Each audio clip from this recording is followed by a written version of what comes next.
Disparition de Delphine Jubilard, un message caché de Cédric décrypté par les enquêteurs. Placé à l'isolement à la prison de Toulouse 16 dans des conditions très difficiles.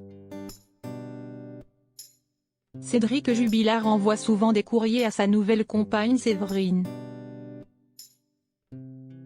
Adepte des énigmes, le peintre plaquiste se serait amusé à écrire un message codé à sa chérie, mais aussi aux enquêteurs.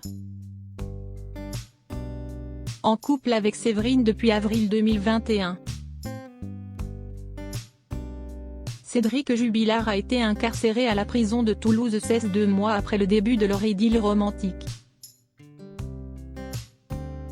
Placé à l'isolement, le peintre plaquiste de 34 ans n'oublie jamais d'envoyer régulièrement des lettres d'amour enflammées à sa nouvelle compagne. L'une d'entre elles a été interceptée par la justice et a réservé de nombreuses surprises aux enquêteurs en charge de l'affaire judiciaire concernant la disparition de Delphine Jubilard. Sur ce courrier, le papa de Louis et d'Elia aurait griffonné de mystérieuses suites de chiffres selon Le Parisien. Des nombres ont ainsi été trouvés dans la marge de la lettre envoyée à Séverine le 22 novembre dernier. Comme par exemple 68, 18, 35, 13, 56, 80. Après quelques recherches, les enquêteurs et plus particulièrement l'adjudant de la section de recherche de Toulouse a finalement réussi à déchiffrer ces chiffres.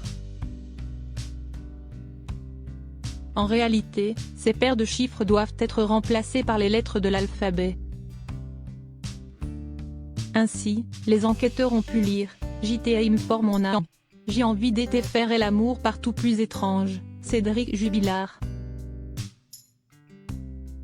Visiblement adepte des blagues, a également laissé un autre message codé à l'attention des gendarmes. Bonne lecture les PD si vous trouvez le code.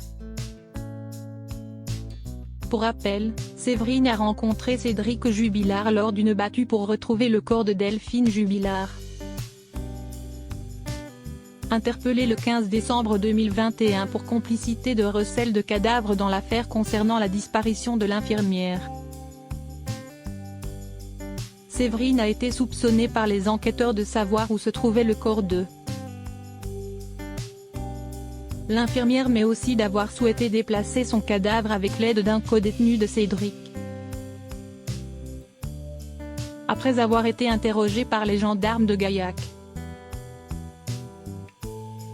Séverine n'avait finalement été retenue que 38 heures, sur les 48 heures légales, faute de preuves. Cédric Jubilard reste présumé innocent des faits qui lui sont reprochés jusqu'au jugement définitif de cette affaire.